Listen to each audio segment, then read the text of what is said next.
is Ryan Miller, and for the past 15 years, I've helped hundreds of people to raise millions of dollars for their funds and for their startups. If you're serious about raising money, launching your business, or taking your life to the next level, this show will give you the answers so that you too can enjoy your pursuit of making billions. Let's get into it. What's the one thing every fund manager, entrepreneur, and business executive have in common? The answer: raising capital. My next guest has a capital raising strategy that I have never heard of, and he's about to hit you right between the eyes on a simple strategy on how to attract foreign direct investment. All this and more coming right now. Let's get into it.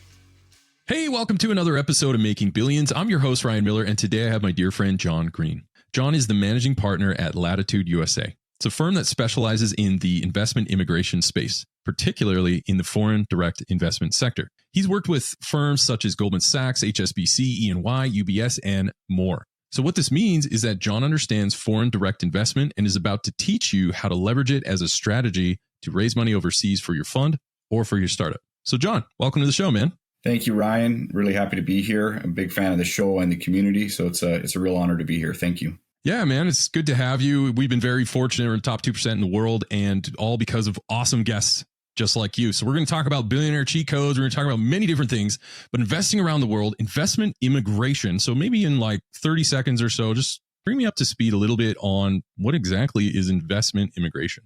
Certainly. So there's two main types of programs we offer, what we call citizenship by investment and residence by investment. So citizenship by investment, you're either investing into a country or contributing, and then subject to due diligence checks are granted citizenship. So this is fairly quick, anywhere from 6 to 18 months, you can get citizenship. The other type of program, a little bit more common, residence by investment, also known as the golden visas in Europe, where you're investing in the country in return for a residence permit. Brilliant. I love that. And so using these things, investment and residency, it's one way that capital moves around the world. Sometimes we just summarize it in a big term called foreign direct investment or FDI. So we're going to jump into exactly how that works and really work through a lot of your knowledge in this area. So before we get into all the complex, sexy stuff that we're going to talk about, before we go really crazy, let's talk to the beginners, right? You were a beginner. I was a beginner at some phase. Let's hit them right between the eyes. So in the early days, when you're looking at foreign direct investment and you're really trying to flush things out and understand this, how do people in this industry, how do they win and how do they not lose? Certainly. It's a great question, a good starting point. So really, we want to find out from a client what their objectives are for the program or for what they're trying to accomplish. Some are doing this for diversification of their portfolio. Others are succession planning, retirement planning, diversification of citizenship or residency. So we really sit down with a client and review in detail with them what their plans are, and that can help steer them into a specific country and program. Awesome. When you look at not losing, what would you advise someone to say? Look, so early days, right? Plan out your goals, do whatever it is, understand what you're up to. What are your investment objectives? But then not losing, meaning don't do stupid stuff. What are some of those things that you've seen that people who are just starting this process kind of get some knocked off the board? Well, one, I recommend always hiring a professional company to assist you from A to Z with the program. So unfortunately, there's people who've tried to do these programs themselves in a foreign country. They don't quite understand the rules and the laws. It's a foreign language, and they don't structure it properly. And it ends up costing them a lot more money in the end because they were trying to save a little bit up front on the professional fees. So always choose a firm that is able to assist you and one that is reputable, right? So they have a long track record of successfully helping clients with these type of citizenship or residence by investment programs. And that you can look at their background and ensure they are, they say who they are, and that you can trust them. And, don't do it yourself because that has a lot of pitfalls, unfortunately. Okay. So let's talk about, you mentioned citizenship by investment and residency by investment. Maybe we can unpack that a little bit and walk us through some of the things that you're seeing out there in your market that can help a lot of investors just really understand how does this immigration and this FDI and this whole thing work for investors, billionaires who are just looking for multiple passports, and then also fund managers. Maybe you can walk us through the residency and citizenship by investment. Sure. Let's start with citizenship by investment. So this is not as many countries around the world offer this. So it's about 10 countries. The most common or most popular, I would say, is in the Caribbean. So there's 5 Caribbean countries: Antigua and Barbuda, Dominica, Grenada, St. Lucia, and St. Kitts and Nevis. So they all have laws enacted which allow you to contribute or invest in real estate and qualify for citizenship. So these are the lower cost programs. They take about 6 to 12 months from start until finish. And you can include multiple family members like a spouse, children, even adult children if they're enrolled in school. You can include dependent parents and grandparents, and some programs, even your siblings. And so these are the quickest way to get a second citizenship. It's almost like a plan B or a life insurance policy in your back pocket. Should, you hope you never have to use it, but should the time come, you're certainly glad you had the foresight to get a second citizenship ahead of time. So there's the 5 Caribbean programs, and you also have what I would call the ultimate solution in Malta, which is an EU country. And so they're Europe's only citizenship by investment program, which takes approximately 18 months, so a little bit longer of a process, but you end up with the Maltese passport. And once you have that, you can live and work anywhere in Europe. And so it's substantially more expensive. It starts at about 950,000 euros compared to the Caribbean, which starts at just over 100,000 US. Wow. So citizenship by investment. So folks, from one standpoint that we're talking about is saying if you're an ultra high net worth or individual, you have these options, right? So you can move around the world if you need to, or even if you want to, right? But, and we'll get into this later, I just want to prime you guys that maybe in some of these countries, you're also able to open up your own fund or a feeder fund. If you're domiciled in the US, yes, talk to you Americans. I know most of you listen to this show, but anyone around the world can hopefully deploy this strategy. So what if you open foreign funds for your domiciled fund or domicile in another country? This is also another mechanism that potentially you can utilize working with, say, your company or someone else, John.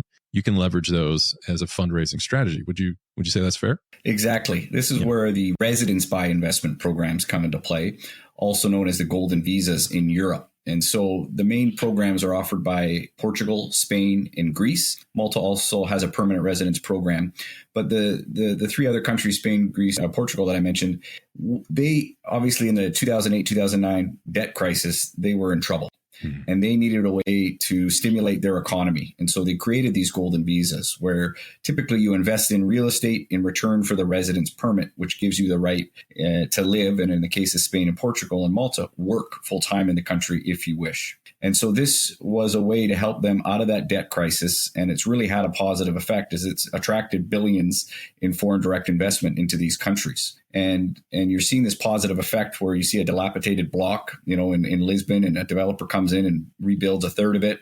Then another developer comes in and rebuilds the other 2/3. And they're using immigrant investor money for the construction and the financing. So it's had a very positive effect on these countries.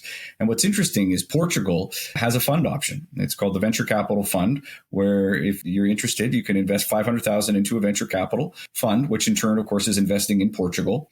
60% of the capital must be deployed in Portugal, but 40% can be outside. And then you get a residence permit. So you have a lot of funds being created in Portugal, venture capital funds, specifically looking to raise capital from foreign direct investors. And so it's had just a tremendous effect on the economy there in Portugal and Greece and Spain, et cetera. And we're seeing that real positive effects. Man, that's brilliant. So the venture fund, that goes right into what we're talking about is what if you open a venture fund in Portugal and use that visa program, work with a company like yours and use that visa program. That would be a pretty cool area to explore when you're raising capital for a fund. If you're ready to go international and have these international feeder funds, immigration might be an avenue that a lot of fund managers or even founders, they're not considering.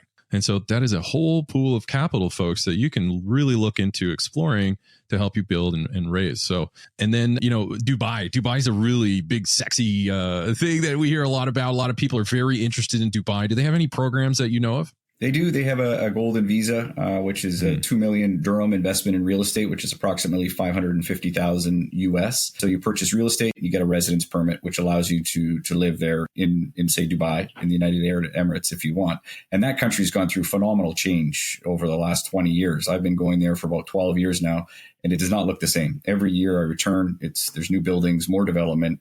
As you say, it's a sexy country that's gone through a lot of changes, and it attracts a lot of foreign direct investment as well to their shores. And so it's been a benefit of the Golden Visa programs as well. Man, so there you go. So there's real estate, there's venture capital, all of these types of investments. If you can work with the governments in those areas, register in those areas, and then structure your offer in this way, that's a powerful way to raise capital. So working with companies like Latitude USA or whoever's good at it, and maybe we'll talk a little bit more about that.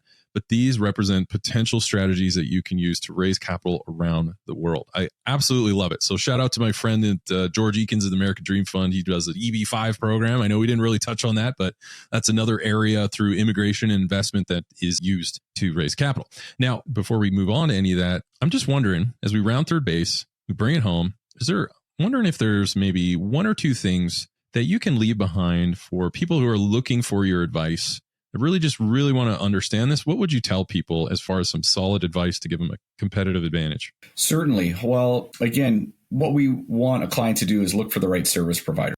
So one of the things, they should be a member of the Investment Migration Council, which is an organization that oversees the ethics and standards and of the industry. And so you want to make sure they're a member of the IMC, Investment Migration Council. That's number one.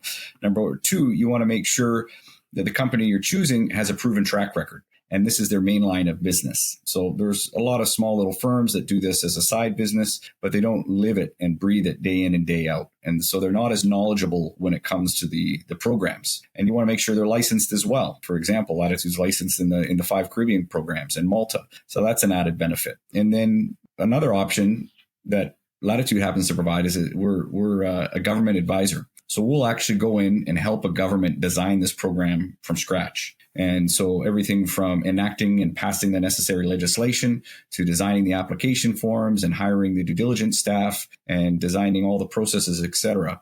And so that gives us a really unique insight into the industry, that we have that government advisory side as well. And so those are some of the important things I would consider. And you want to make sure that, of course, you're working with a legitimate firm in terms of, sometimes you'll see things online, certain countries offering a citizenship by investment program like Mexico or Romania. You know, those are complete false programs. Unfortunately, they're fraudulent.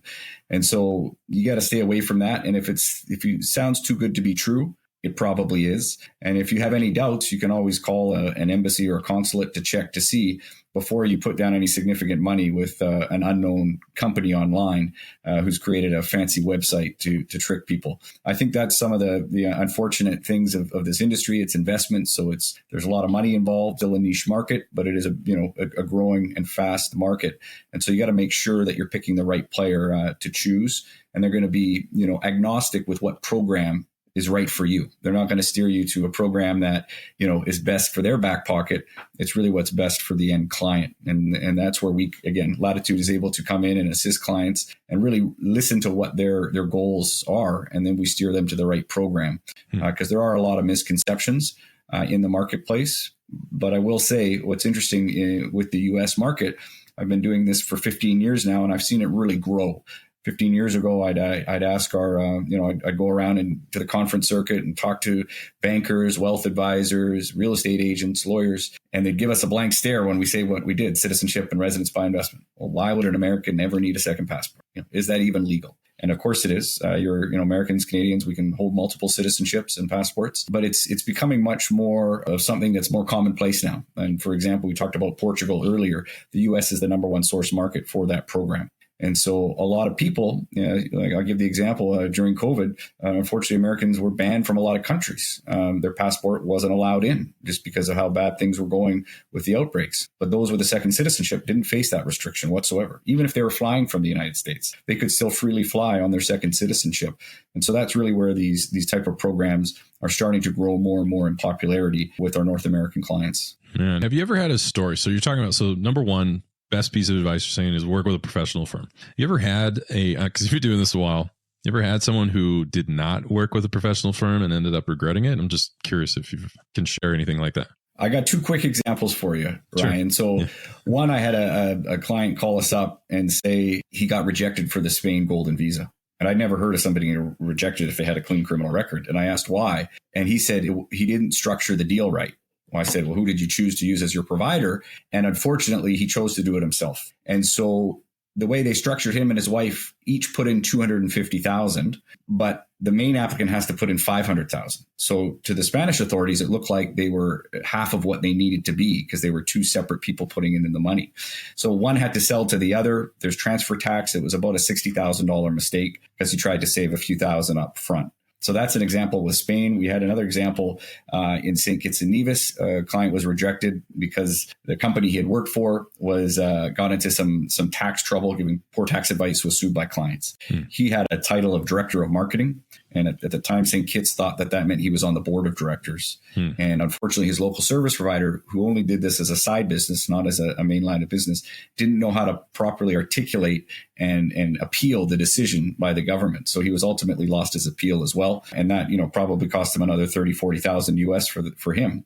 And we were able to successfully assist him with Antigua citizenship and show the government, demonstrate to them that the reason for his rejection was frivolous in St. Kitts, and we subsequently got him citizenship in Antigua. And the case now, though, I'll mention in the Caribbean is if you get rejected by one country in the Caribbean, you can't apply for another. So this is a fairly new law or standard that's come in. So you got to make sure if you're picking a program, you're picking the right service provider, because it's kind of a one shot now in the Caribbean with that second citizenship programs. Man. Okay. So right there, working with it. I've heard it said before by a former mentor of mine when I was younger. He said it's expensive being cheap. So it just reminds me of your story there is like, hey, you try to save a little bit of money and be cheap. It actually ends up being quite expensive. So working with a professional firm that even though it might cost you a little bit, it actually in the long run saves you. So it's better to work with the firm and just get it done right and then move on. So again, wonderful strategy, understanding those rules and structuring your offer, or if that's you personally, you can do that too. But either way, structuring it properly does matter a lot. All right. So that's number one. What about the last one? Number two, what would you say would be a second piece of advice you can give to people who are looking to really invest in other countries, gain passports, build funds, whatever it is? Certainly, I would start sooner than later. The marketplace is changing rapidly, so we see programs come and go. Recently, the UK shut down their immigrant investor program. Ireland shut down theirs. The Cyprus citizenship program closed a few years ago as well. And the EU doesn't always look favorably upon, immigrant investor programs. And so they put pressure on the countries like Spain, Portugal, Greece, and Malta to close their programs or raise the minimum costs. And so these programs are not going to last forever. So for a lot of people who've been thinking about it, now's the time to act. And other times, the programs tweak. So Portugal used to have real estate and bank deposit as qualifying options. That's no longer available as of November of last year. They changed it. So now it's the venture capital fund that we talked about earlier that'll be popular. But a lot of people were sad that they missed out on that real estate opportunity to qualify because they were on the fence and took too long to make a decision. So definitely act sooner. I'd say the same with the Caribbean. We're hearing rumors that due to pressure from the EU, they may double their price of their programs. And so when that happens is anyone's guess, but hopefully we'll have a couple of months under the current pricing before the governments down there act. So again, my advice is to start the process sooner than later to ensure that the program still exists and it's at a reasonable price. Yeah, I love it. So before we wrap things up, is there anything else you'd like our fans around the world to know, ways to contact you, anything at all? Yeah, certainly. Our website's the best way, latitudeworld.com. You can reach us anytime. And, again, we're happy to meet with clients or what we call introducers, advisors, and sit with their clients and just advise what the programs are. Because a lot of differences between the two, timing for application processing can be quite long in Portugal compared to Spain. And sometimes people are looking for a flexible path to citizenship. So that's not Greece, that's better in Portugal, et cetera. So we really are able to sit down with the clients and review that with them. And we don't charge for that. It's a complimentary service. We only once we onboard a client, they've passed our internal due diligence, would we then ask for the retainer. So it's all complimentary ahead of time. So I do encourage people who have been thinking about these programs to reach out to us at latitudeworld.com. Awesome. Well, thank you for that. So just to recap everything that John and I talked about, work for a professional firm. Make sure you don't make that mistake where you're trying to be cheap and it actually is expensive. And the second thing, start now. If you're thinking about building a fund or internationally or having remote offices or whatever it is, you want to participate in these programs, work with companies like Latitude. You do these things and you too will be well on your way in your pursuit of making billions.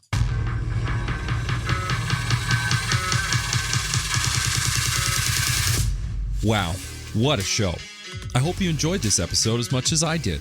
Now, if you haven't done so already, be sure to leave a comment and review on new ideas and guests you want me to bring on for future episodes. Plus, why don't you head over to YouTube and see extra takes while you get to know our guests even better. And make sure to come back for our next episode where we dive even deeper into the people, the process, and the perspectives of both investors and founders. Until then, my friends, stay hungry, focus on your goals, and keep grinding towards your dream of making billions.